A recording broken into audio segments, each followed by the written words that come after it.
Halo, Assalamualaikum warahmatullahi wabarakatuh. Hari ini kita akan membahas salah satu tahap penting dalam penelitian kualitatif, yaitu adalah penulisan laporan penelitian.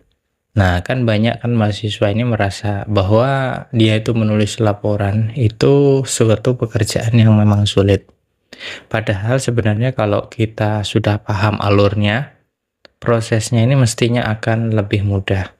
Nah, penulisan laporan penelitian kualitatif itu sebenarnya memiliki karakteristik ya tersendiri, karena tidak hanya menyajikan sebuah data, tapi juga menginterpretasikan makna dari data tersebut. Nah, secara umum kita kan bisa membagi hal utama yang kita akan bahas. Pertama, bagaimana struktur laporan penelitian itu, kemudian bagaimana cara penulisan hasil dan pembahasannya, dan yang terakhir bahasanya itu bagaimana, gayanya bagaimana, dan etikanya itu seperti apa, etika penulisannya. Oke, kita bahas dulu. Untuk yang pertama adalah struktur laporan penelitian. Nah, di laporan penelitian kualitatif itu kan biasanya mengikuti pola yang mirip ya sebenarnya dengan penelitian kuantitatif. Namun ada beberapa perbedaan penting secara umum, yaitu pada strukturnya. Jadi strukturnya itu ada sendiri. Misalnya di bagian awal itu kan biasanya ada halaman judul, ada abstrak, ada kata pengantar, ada daftar isi, daftar tabel atau gambar, dan seterusnya. Nah, sebenarnya bagian ini bersifat formal secara administratif. Lalu kemudian ada bab 1 yang isinya adalah pendahuluan. Nah, ini biasanya berisi apa? Berisi latar belakang, rumusan masalah, tujuan penelitian, dan manfaat penelitian. Juga posisi penelitian kita itu bisa dilihat di sini dibandingkan dengan penelitian sebelumnya. Nah, sebenarnya di sini penelitian ini menunjukkan gap penelitiannya itu, dan mengapa topik itu yang diteliti itu penting, dan kontribusinya yang ingin diberikan tuh seperti apa. Nah, itu di bab pendahuluan. Lalu di bab 2 itu ada tinjauan pustaka, dan juga ada kerangka teori ya. Nah, di dalam penelitian kualitatif itu kan tinjauan pustaka itu tidak hanya menyajikan suatu teori, tetapi juga bagaimana teori itu bisa menjadi lensa atau kaca pembesar itu ya, lensa dalam melihat suatu fenomena. Nah, teori itu tidak selalu digunakan sebenarnya untuk menguji, tidak, tetapi lebih sebagai pisau analisis. Nah, ada juga bab 3. Bab 3 itu adalah metodologi penelitian atau metode penelitian. Nah, ini sebenarnya menjelaskan pendekatan penelitian. Desainnya bagaimana, teknik pengumpulan datanya bagaimana, dan di situ ada wawancara, observasi, dan dokumentasi. Dan teknik analisis datanya seperti apa, misalnya dia menggunakan teknik analisis model Miles, Huberman, terus reduksi datanya bagaimana, displaynya datanya bagaimana, dan sampai menarik kesimpulan. Serta juga sebenarnya ada validasi atau validitas, yang mana di dalamnya itu ada bisa triangulasi, member check, dan lain-lain.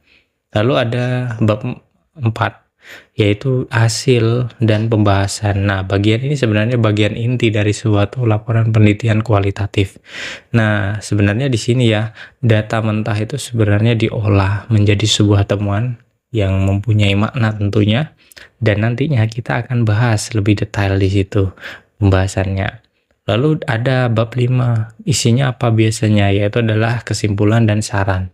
Nah, di sini berisi biasanya ada rangkuman laporan ya, atau di sini kita bisa mengolah ya dari situ, dari hasil dari sebelumnya itu menjadi rekomendasi praktis atau maupun teoritis. Dan ke bagian akhir itu ada daftar pustaka yang berisi biasanya lampiran, misalnya transkrip wawancara, atau catatan lapangan, atau dokumen pendukung. Nah, struktur itu memangnya terlihatnya memang formal ya, tetapi sifatnya sebenarnya fleksibel. Misalnya dalam beberapa suatu penelitian kualitatif, itu pembahasannya itu tidak dipisahkan dari hasil. Misalnya kan digabung jadi satu misalnya. Nah, itu kenapa? Nah, karena memang peneliti kualitatif itu sering langsung mengkaitkan temuan itu dengan teori dalam suatu narasi. Lalu bagaimana penulisan hasil dan pembahasan itu? Nah, kita di sini kita ketahui bahwa hasil itu adalah jantung ya. Hasil dan pembahasan itu adalah jantung dari laporan penelitian. Nah, maka di situ itu adalah merupakan suatu keunikan sebuah laporan kualitatif. Karena apa yang ditonjolkan itu sebenarnya bukan angka, tapi melainkan apa? Melainkan sebuah narasi dan makna. Nah, bagaimana penyajiannya, hasil penelitiannya? Nah, dalam kualitatif ini hasil ini biasanya ditulis dengan apa? Menampilkan suatu tema-tema utama yang ditemukan dari data. Nah, tema ini diperoleh ya melalui proses analisis. Misalnya apa? Dengan teknik coding. Seperti contoh misalnya penelitian tentang gaya belajar mahasiswa. Nah, dari wawancara, penelitian ini kan sebuahnya menemukan suatu tema seperti apa? Ada tema misalnya di sana dari hasil tersebut yaitu adalah mahasiswa itu visual, belajar dengan visual. Ini lebih suka catatan warna-warni misalnya, atau enggak mahasiswa ini auditori. Nah, di situ ada senang dengan diskusi atau rekaman suara, atau enggak mahasiswa menggunakan kinestetik ya, yang cenderung aktif ya, bergerak saat belajar. Nah, hasil ini kan biasanya dituliskan dengan mengutip suatu laporan, pernyataan informan tadi. Misalnya, saya lebih mudah memahami kalau dosen pakai gambar atau mind map. Jadi, saya suka bikin catatan pakai warna-warni. Nah, ini dari informan yang A pertama misalnya. Nah, kutipan langsung itu kan memberikan kekuatan otentik ya pada laporan, dan penelitian itu sebenarnya tidak hanya bercerita, tetapi bagaimana dia juga menunjukkan bukti asli dari lapangan. Lalu bagaimana pembahasan? Nah, pembahasannya setelah hasil itu ditemukan, maka penelitian ini menghubungkan dengan teorinya. Misalnya temuannya gaya belajar mahasiswa tadi, ini kan bisa dikaitkan dengan teori multiple atau intelligences ya, dari Woodward Gardner ya. Dengan begitu, maka pembaca ini kan bisa melihat bahwa temuan itu di lapangan itu sebenarnya tidak berdiri sendiri, tetapi ada hubungannya dengan pengetahuan yang sudah ada. Nah, disinilah penelitian ini sebagai justru menjadi suatu tafsir ibaratnya. Jadi penelitian itu menjelaskan suatu makna di balik data. Nah, kalau mahasiswa ini senang belajar dengan gaya tertentu, apa implikasinya bagi dosen? Maka apa makna dalam konteks pendidikan di era digital itu apa? Nah, inilah yang membedakan laporan penelitian kualitatif dengan yang memang menggunakan catatan deskriptif. Lalu bagaimana gaya penulisan dan pembahasannya? Nah, penelitian kualitatif itu sebenarnya bisa menggunakan narasi yang memang sudah bisa mengalir gitu aja, mengalir. Dan tidak hanya berupa poin-poin, tetapi bercerita. Misalnya gini, di situ ada hasil penelitian menunjukkan bahwa cenderung memilih strategi belajar yang memang sesuai dengan kepribadian mereka. Jadi mahasiswa ini visual, misalnya memanfaatkan media visual, dan sementara mahasiswa auditori ini lebih berdedikasi, berdiskusi. Nah, sebenarnya ini mirip ya, atau sejalan dengan teori Gardner. Nah, Gardner ini, tentang apa? Tentang kecerdasan majemuk yang menekankan bahwa setiap individu itu memiliki cara yang unik dalam memproses informasi. Nah, dengan cara seperti ini, maka pembaca ini sebenarnya bisa menceritakan penelitiannya. Maka bukan sekedar suatu laporan yang berbentuk sangat kaku, tetapi bisa bercerita gitu dalam penelitiannya. Nah, kemudian bagaimana bahasa, gaya, dan etika penulisannya? Kalau kita bisa ringkas, itu bahasa dalam laporan penelitian kualitatif itu sebenarnya harus jelas dan sederhana. Jadi hindari sebenarnya kalimat yang bertele-tele atau berbelit-belit. Lalu harus juga formal ya, tetapi juga komunikatif. Yang mana ini menggunakan bahasa yang tentunya ilmiah, tetapi juga jangan terlalu kaku intinya. Dan konsisten ya, misalnya menggunakan istilah itu harus konsisten. Jangan sampai berubah-ubah.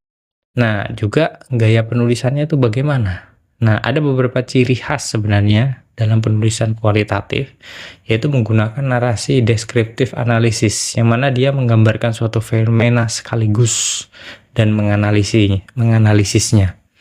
Lalu kemudian juga bisa menyertakan kutipan langsung dari informan. Terus juga bisa menunjukkan refleksi penelitian, di mana terkadang penelitian itu menuliskan posisi atau pengalaman di lapangan. Karena apa? Dalam kualitatif penelitian ini memang bagian dari instrumen penelitian. Lalu bagaimana etika penulisannya? Nah, dalam penelitian, etika itu memang kan sangat penting ya. Ada beberapa hal yang perlu diperhatikan.